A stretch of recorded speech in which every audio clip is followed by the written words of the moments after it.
ચાલો વિદ્યાર્થી મિત્રો, આજે આપણે વાત કરવાના છીએ કે ધોરણ 10 ગણિતની અંદર તૈયારી કેમ કરવી.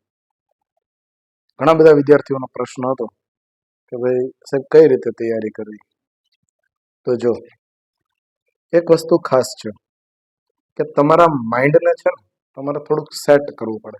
કઈ રીતે કે ભાઈ તમારે વિચારવું પડે કે ભાઈ મને શું શું આવડે છે. સૌથી પહેલા શું કરવું પડે, મને શું આવડે છે. અચ્છા, શું આવડવામાં એક વસ્તુ ખાસ કહું કે ભાઈ તમને ગણિતમાં 1 થી 20 સુધીના ઘડિયા આવડે છે. ખાસ કરીને પાસ થવાવાળા વિદ્યાર્થીઓ માટે છે. 1 થી 20 સુધીના ઘડિયા આવડે છે. Yes, okay. ખાલી આવડવાથી રાજા નથી થઈ જતું, બીજી ઘણી બધી વસ્તુઓની જરૂર હોય છે. 1 થી 20 સુધીના ઘડિયા આવડે છે, પહેલો પ્રશ્ન. બીજી વસ્તુ, બરોબર, તમને સરવાળા, બાદબાકી, ગુણાકાર અને ભાગાકાર બરોબર આવડે છે. પેલો. બીજો પ્રશ્ન, સરવાળા, ગુણાકાર, ભાગાકાર અને બાદબાકી આ શું તમને આવડે છે? પેલો પ્રશ્ન આપણા મનને પૂછવાનો. 1 થી 20 ઘડિયા આવડી જાય, સરવાળા, બાદબાકી, ગુણાકાર, ભાગાકાર જો આવડતું હોય, બરોબર, તો હવે જે મહત્વની વસ્તુ છે ને, બરોબર, એ છે સાદું રૂપ આવડે છે. સાદું રૂપમાં કઈ કઈ બાબતો હોય તો શીખવાડો. જો કોઈ વસ્તુ બરાબરની એક બાજુ, સોરી, કોઈ પણ સંખ્યા માની લો કે બરાબરની નિશાની છે. બરાબરની નિશાની છે, બરોબર. કોઈ એક સંખ્યા અહીંયા છે, તો એ સંખ્યાને ત્યાંથી આ બાજુ લઈ જાવી છે, બરાબરની આ બાજુ. અથવા તો એવું વિચારો કે કોઈ સંખ્યા બરાબરની આ બાજુ છે અને એને બરાબરની આ બાજુ લઈ જાવી છે, બરોબર. સાદું રૂપમાં મહત્વની વાત આ છે, તો આ બાજુ લઈ જવાની હોય ને આ બાજુ લઈ જવાની હોય. એવા દરમિયાન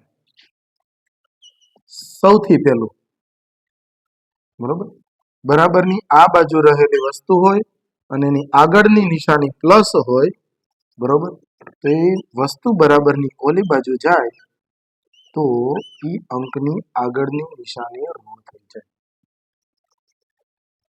સેમ ટુ સેમ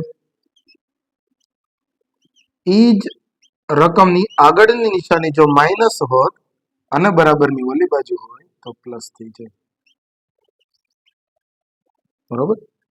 આ વાત થઈ અંશની. શેની વાત થઈ? અંશમાં. છેદમાં હોય તો પ્રશ્ન જ નથી, બરોબર. આ રકમ સરવાળામાં કે બાદબાકીમાં હોય તો, બરોબર. હવે વાત આવે રકમ ઘણી વખત છેદમાં હોય તો બરાબરની ઓલી બાજુ જાય તો અંશમાં આવી જાય. રેડી? આ જ રકમ બરાબરની ઓલી બાજુ જાય. સેમ ટુ સેમ અંશમાં હોય ક્યાં આવી જાય? છેદમાં આવી જાય, બરોબર. નંબર 4, જો કોઈ રકમ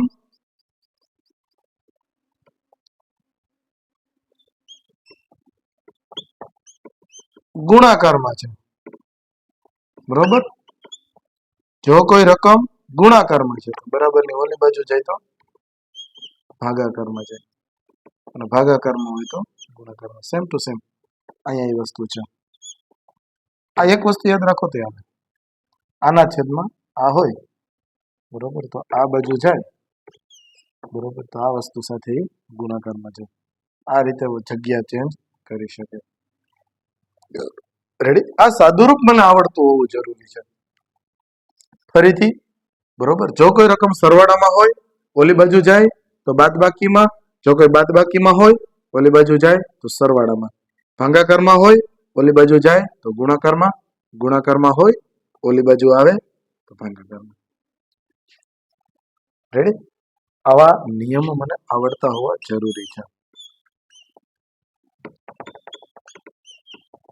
બરાબરની ઓલી બાજુ જાય તો શું આવે? ભાગાકારમાં.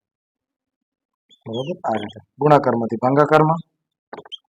પાછું રિટર્ન અપાવી શકાય, માઇનસ હોય તો આ બાજુ આવે તો પ્લસ થાય, આઈ પ્લસ આ બાજુ આવે તો માઇનસ થાય, આ બાજુ જાય તો માઇનસ હોય પ્લસ થાય. પોતપોતાની જગ્યામાં રિટર્ન ચેન્જ કરી શકાય. બરોબર, પણ નિશાનીઓ બદલાવી. ગુણાકારમાંથી ભાગાકારમાં જાય તો નિશાની બદલાતી નથી. સરવાળામાંથી બાદબાકીમાં કે બાદબાકીમાંથી સરવાળામાં જાય તો જ નિશાનીઓ બદલે છે. આ સાદુરૂપ મને આવડતું હોય, બરોબર, ત્યાર પછી જ હું ગણિતની અંદર આગળ વધી શકું. એટલે લખી લેજો મિત્રો, બરોબર, આ અગત્યની વસ્તુ છે. સાદુરૂપમાં ખાસ આ બાબતો આવે છે. રેડી? સામાન્ય વાત. હવે જો મને સાદુરૂપ આવડે, બરોબર, તો મારે શીખવાની રહી માત્ર રીત. શું શીખવાનું રહ્યું? રીત. પતી ગયું. પણ રીતની પહેલા આપણો બેઝિક પાયો ગણિતનો આ છે, ત્યાર પછી એની રીત મહત્વની છે. આપણે ઘણી વખત રીત શીખવા જઈએ પણ આપણી પાસે આ પાયો કાચો હોય છે, અને મોટા ભાગના વિદ્યાર્થીઓ સાથે એવું બને છે, તમને ખ્યાલ છે, બરોબર, કે ભાઈ આંકડાશાસ્ત્રનો દાખલો હોય, આંકડાશાસ્ત્ર ચેપ્ટર હોય કે કોઈ પણ ચેપ્ટર હોય, એવું નથી કે આંકડાશાસ્ત્ર, એ દાખલો હોય તો આપણાથી શરૂ થઈ જાય છે. ઘણી વખત શું થાય છે તો કે સર કોલમ બની જાય છે, બરોબર, પછી શું સૂત્ર અમે મૂકી દઈએ છીએ, બરોબર, પછી સૂત્રની અંદર અમે શું કરીએ છીએ તો કે કિંમતે મૂકીએ છીએ, પછી જવાબ આવતો નથી. આવું જ મારી અને તમારી બધા સાથે બને છે કે નથી બનતું? બને છે, બરોબર, મોટે ભાગે વિદ્યાર્થીઓ સાથે બને છે, બરોબર. તો કહેવાનો મતલબ એવો, બરોબર, કે આંકડાશાસ્ત્ર જે છે, બરોબર, સૌથી પહેલા એની કોલમ, સૂત્ર, કિંમત અને એનો જવાબ. સાહેબ મારી અને તમારી સાથે એટલે તમારી સાથે શું બને છે? એવું નથી. સાદુરૂપમાં ક્યારેક, બરોબર, મારે પણ ભૂલો થાય છે, નથી થતી એવું નથી, બરોબર, કોઈ સંપૂર્ણ હોતું નથી, ક્યારે કોઈને ભૂલો ન થાય એવું જરૂરી નથી, બરોબર. હા, કોઈને બહુ રેર કેસમાં ભૂલો થાય, કોઈને વધારે થાય, મીડિયમ થાય, આપણે પણ ક્યારેક ક્યારેક ભૂલો થાય છે. એટલા માટે કહું છું ને, ભૂલો થવાનું કારણ મુખ્ય ને મુખ્ય માત્ર ને માત્ર, બરોબર, સાદુરૂપ. શું? સાદુરૂપ, બરોબર. અને ઘણી વખત ઘણા વિદ્યાર્થીઓ આપણે જોઈએ છીએ કે ઘણા વિદ્યાર્થીઓને ભૂલો પડે છે. શેમાં? તો કે ભાગાકારમાં વધારે ભૂલો પડે છે. શેમાં પડે છે?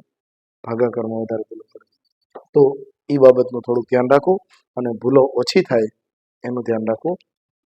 તો આપણે ખાસ કરીને પ્રેક્ટિસની જરૂર છે દોસ્તો, બરોબર, આની. જેને જેને પાસ થવામાં તકલીફ પડે છે એ વસ્તુ.